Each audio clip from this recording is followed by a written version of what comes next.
Conclave des forces politiques et sociales sur l'avenir du Congo tenu du 14 au 15 octobre 2025. Déclaration finale. Les forces politiques et sociales de la République démocratique du Congo se sont réunies en conclave sous la présidence de son Excellence Joseph Kabila Kabange, président honoraire de la République démocratique du Congo, du 14 au 15 octobre 2025 dans la ville de Nairobi au Kenya. Elles ont procédé à l'analyse minutieuse de la situation générale du pays et évalué la nécessité de se rassembler pour conjuguer leurs efforts dans le cadre de la résolution de la crise multiforme qui secoue la République démocratique du Congo. Dans ce cadre, elles se sont penchées sur l'ordre du jour ci-après. 1. Analyse approfondie de la crise que traverse la République démocratique du Congo. 2. Définition de la réponse collective apportée à ce jour à la crise. 3. Voie de sortie de crise. S'agissant du premier point, les participants au conclave ont reconnu l'existence d'une crise profonde et multidimensionnelle. Crise politique et sécuritaire, crise économique, crise sociale, crise de dignité, crise de violence, crise de vision, crise nationale et régionale.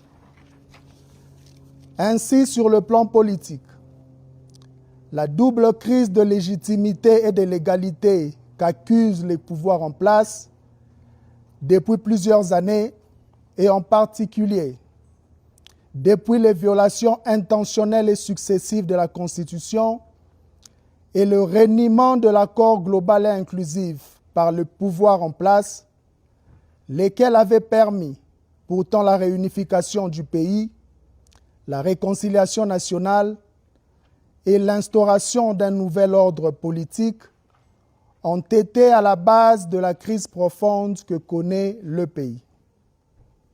Cette crise s'est aggravée par la guerre et la violence qui sévissent dans la partie est et ouest du pays, et plus particulièrement aussi avec la forfaiture électorale de 2023 qui a donné lieu à un rétrécissement de l'espace politique, à une marche rétrograde quant aux acquis démocratiques, ainsi qu'à la désarticulation des équilibres institutionnels et sécuritaires chèrement obtenus. En outre, la volonté du pouvoir d'engager la révision de la Constitution dans un tel contexte fragilise davantage la cohésion nationale, déjà mise à mal par l'absence d'une culture de dialogue et la prolifération d'antivaleurs telles que le tribalisme et l'antagonisme communautaire. Enfin, le refus du pouvoir de s'inscrire dans la dynamique de dialogue inclusif telle que proposée par la CENCO et l'ECC, soutenue par le peuple congolais et la communauté internationale, ne laisse pas d'ouverture à la résolution de la crise multiforme que connaît le pays. Sur le plan économique, la gouvernance publique enregistre des contre-performances qui éloignent le pays de toute perspective de progrès et de développement. Les participants ont de ces faits déploré l'instabilité du cadre macroéconomique alimenté par des politiques irrationnelles fondées essentiellement sur une propension à la prédation et à la corruption. Plus particulièrement, la gouvernance caractérisée par des finances publiques déficitaires de façon chronique assombrit le quotidien et les perspectives de la République démocratique du Congo, avec pour conséquence d'hypothéquer l'avenir des générations futures. Sur le plan social, À l'image du dernier classement du PNUD, pointant la République démocratique du Congo au rang de pays le plus pauvre du monde, la crise se décline en forte dépréciation des indicateurs socio-économiques.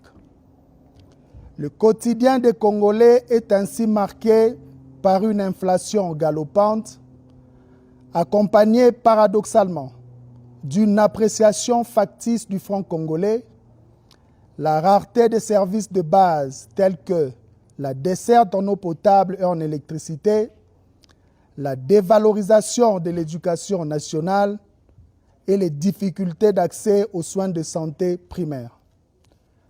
À cela s'ajoute le taux de chômage élevé, la violence urbaine et les embouteillages monstres qui illustrent à suffisance les carences en matière de gestion urbaine. En définitive, les participants notent la détérioration de la situation générale du pays et l'incapacité de M. Félix Tshisekedi Tshilombo, nonobstant sa mainmise sur les leviers du pouvoir, à piloter une quelconque politique publique susceptible de répondre aux besoins pressants de notre population, au point que, dans l'imaginaire collectif, seule son incompétence et son irresponsabilité pourraient expliquer de manière singulière toutes les difficultés que traverse notre pays depuis son avènement en janvier 2019. S'agissant du deuxième point, les participants ont évalué les réponses collectives, réalisé leurs faiblesses et inadéquations avec la gravité de la situation que traverse le pays.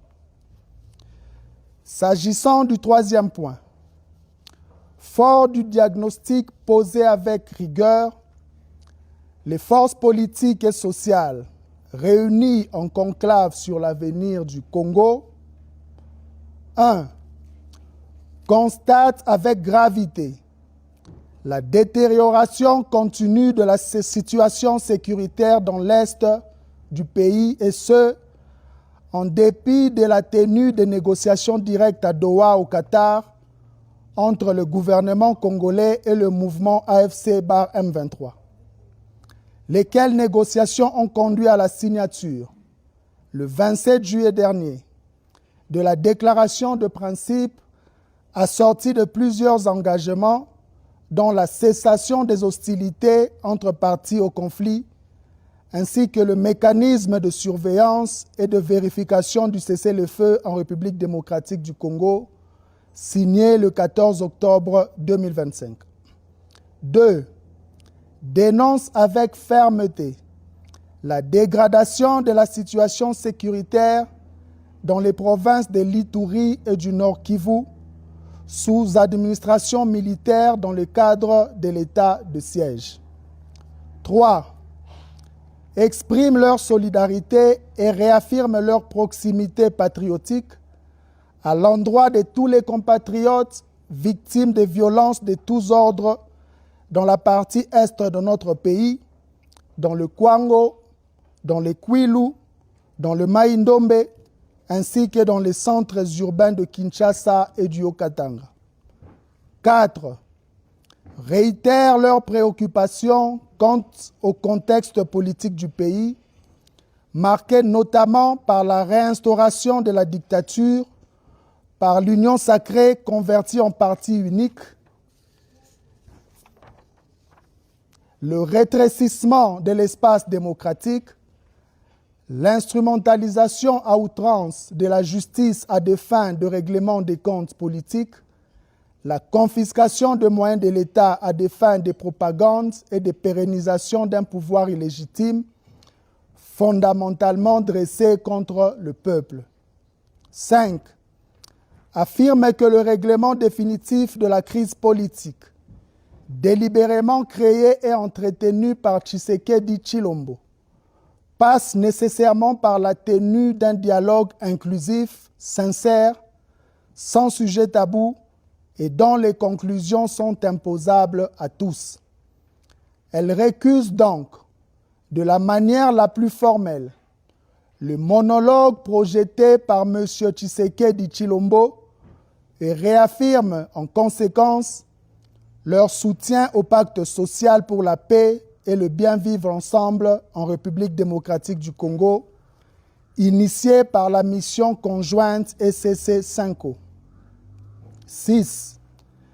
Dénonce la détention arbitraire des leaders politiques et sociaux, des membres de forces de sécurité et de défense, ainsi que tous les jugements iniques prononcés par les cours et tribunaux à l'encontre des leaders de l'opposition et des voix critiques au régime de Kinshasa. 7. Dénonce le détournement des deniers publics et le pillage des ressources naturelles du pays par le régime en place. 8.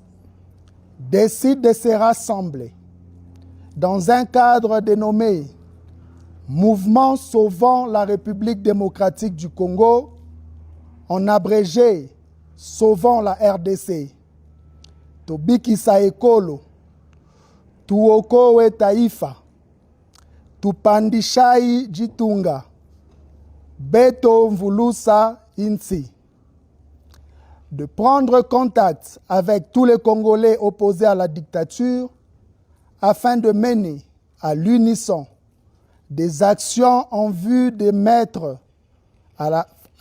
fin à la tyrannie, de restaurer l'autorité de l'État, de rétablir la démocratie et de favoriser la réconciliation nationale. 9.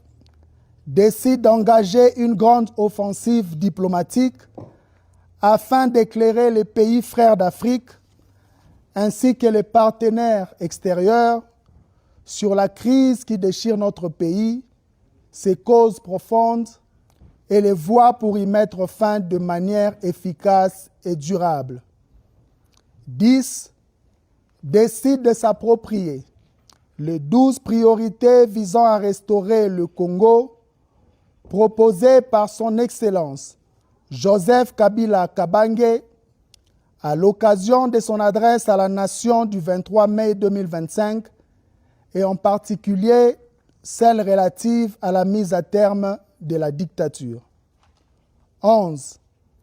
Lance un appel à toutes les forces politiques et sociales qui partagent la feuille de route et l'agenda ainsi défini à se joindre à la présente plateforme en vue de poursuivre ensemble la lutte contre la dictature et la promotion du mieux-être de population congolaise. 12. Exige le retrait de toutes les troupes étrangères et des mercenaires du territoire national. 13. Adopte les résolutions du conclave des forces politiques et sociales et s'engage à les mettre en œuvre avec diligence et efficacité. 14. Invite le vaillant, brave et résilient peuple congolais, dans toute sa diversité, à dresser le front et à résister à la dictature. De chaque recoin du Congo, unissons-nous et posons chaque jour des actions pour sauver la République démocratique du Congo. Chaque geste compte et comptera pour la victoire et pour la dignité. Fait à Nairobi,